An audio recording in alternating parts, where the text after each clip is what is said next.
अस्सलाम वालेकुम दोस्तों, मैं हूं बिलाल और आप देख रहे हैं अबाबिल यूट्यूब चैनल।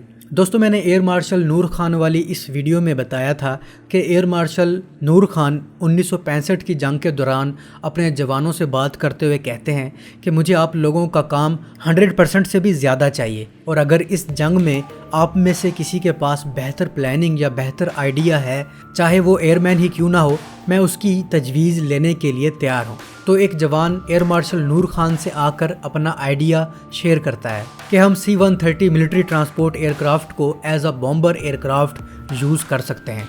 तो एयर मार्शल नूर खान ने ये तजवीज़ मान ली थी। आज की वीडियो में हम उसी पायलट के बारे में बात करेंगे जिसने ये आइडिया दिया और कैसे C-130 को बॉम्बर एयरक्राफ्ट बनाकर दुश्मन पर हमला किया, बल्कि कई हमले किए।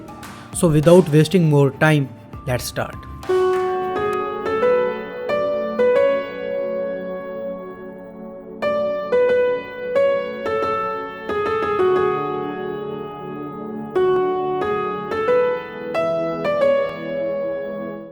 दोस्तों, C-130 को एज अ बॉम्बर एयरक्राफ्ट में तब्दील करने वाले पायलट का नाम एरिक गोर्डन हॉल है।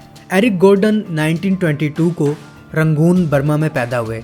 ये एक ब्रिटिश आर्मी ऑफिसर के बेटे थे।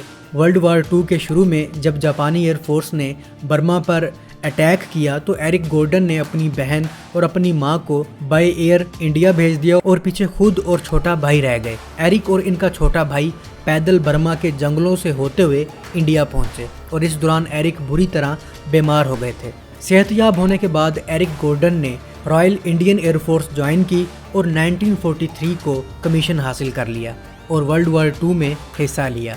1947 में पाकिस्तान बनने के बाद एरिक ने पाकिस्तान को चूज़ किया और पाकिस्तान के लिए अपनी खिदमात देना पसंद की।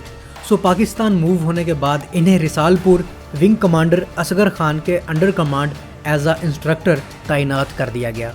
मतलब कि फ्यूचर के यंग एयरफोर्स को शेप देने में एरिक गोर्डन ने की रोल प्ले किया था। 1956 में एरिक को नंबर 6 स्क्वाड्रन की कमांड सौंपी गई, जो कि इनकी पेरेंट यूनिट थी।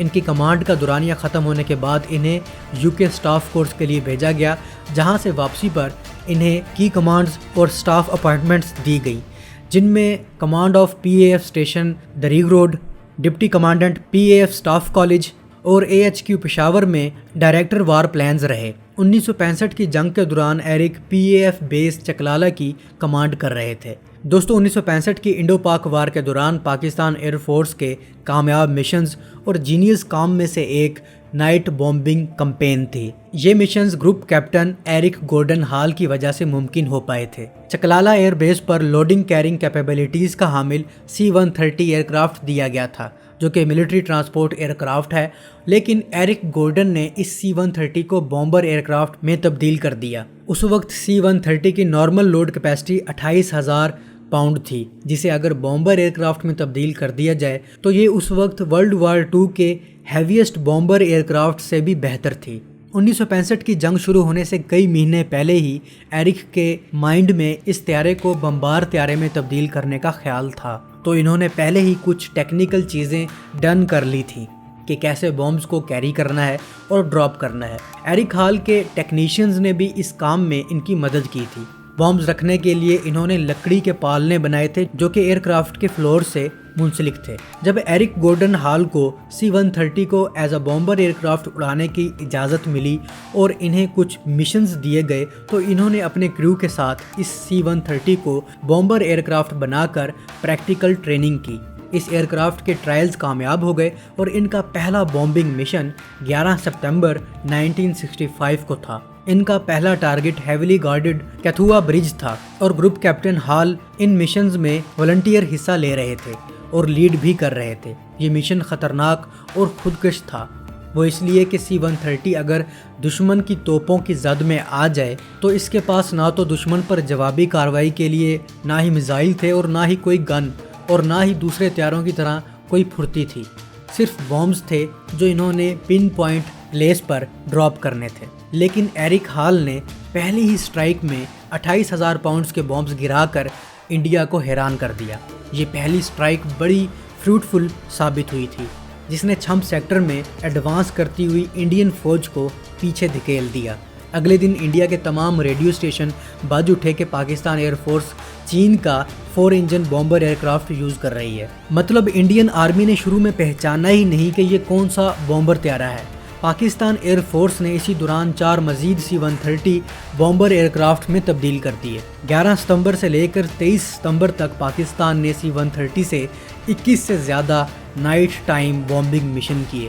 آخری 2 C-130 bombing mission Lahore sector میں کیے گئے تھے اور یہ بومبنگ مشن بہت اہم اور بہت ہی زیادہ خطرناک تھے، کیونکہ ان مشنز میں انڈیا کی ایک ریجمنٹ پر بامز گرانے تھے، جو کہ 72 اینٹی ایئر کرافٹ گنز کے ساتھ BRB کنال کے نزدیک 1 میل کے فاصلے پر پیرالل ڈپلوائے تھی۔ اب ایک طرف اینٹی ایئر کرافٹ گنز کے فائر سے بھی بچنا تھا اور دوسری طرف پن پوائنٹ پر بامز گرانے لازمی تھے، کیونکہ اگر پن پوائنٹ پر بامز نہ گرتے تو BRB کنال ٹوٹ سکتی تھی اور پورا سیکٹر پانی کی زد میں آ جاتا۔ لیکن ایرک گورڈن کی لیڈرشپ میں C-130 طیاروں نے تمام ٹاسک پورے کیے اور پن پوائنٹ پر بامز گرائے اور صحیح سلامت واپس بھی آئے۔ دوستو، ان مشنز کے بعد ہمیشہ کی طرح انڈیا نے کہا کہ ہم نے پاکستان کے کچھ C-130 طیارے بھی تباہ کیے ہیں، لیکن جب سیز فائر کے بعد IAF کے کمانڈر ان چیف نے پاکستان کا وزٹ کیا تو ایرک ہال نے 5 کے 5 C-130 لائن اپ کر کے دے دیے اور دکھائے کہ یہ وہ C-130 طیارے ہیں جو بقول آپ کے کہ آپ لوگوں نے تباہ کر دیے۔ اس جنگ میں انتہائی اہم رول ادا کرنے پر ایرک گورڈن ہال کو ستارہ جرأت سے نوازا گیا۔ 1965 کی وار کے بعد انہیں ماڑی پور بیس کی کمانڈ سونپی گئی اور یہ دورانیہ پورا کرنے کے بعد انہیں assistant chief of air staff بنایا گیا، جس کے بعد انہیں vice chief of air staff بنایا گیا۔ پاکستان ایئر فورس سے ریٹائرمنٹ کے بعد ایرک سول ایویشن اتھارٹی کے ڈائریکٹر جنرل بھی رہے، جس کے بعد ایرک گورڈن میری لینڈ US سے شفٹ ہو گئے، جہاں انہوں نے اپنی وائف کے ساتھ مل کر ہال انٹرپرائزز کے نام سے کمپنی شروع کی، جو کہ پاکستانی فرنیچر، گفٹ ویئر اور military spare parts import export کرتی تھی۔ اور دوستو، یہ گریٹ واریئر، لیجنڈری لیڈر اور ویژنری کمانڈر 17 جون 1998 کو میری لینڈ میں 76 سال کی عمر میں وفات پا گئے اور انہیں پورے ملٹری اعزاز کے ساتھ دفنایا گیا۔ ہم ان کی پاکستان کے لیے دی گئی بے پناہ خدمات کو ہمیشہ یاد رکھیں گے۔ تو دوستو، اب تک کے لیے اتنا ہی۔ امید آپ کو یہ ویڈیو پسند آئی ہوگی۔ اگر آپ کو یہ ویڈیو پسند آئی ہے تو اپنے دوستوں کے ساتھ ضرور شیئر کیجیے گا اور کامنٹ سیکشن میں اپنی رائے کا اظہار بھی ضرور کیجیے گا۔ میں ملتا ہوں ایک نئی ویڈیو کے ساتھ، تب تک کے لیے اجازت، اللہ حافظ۔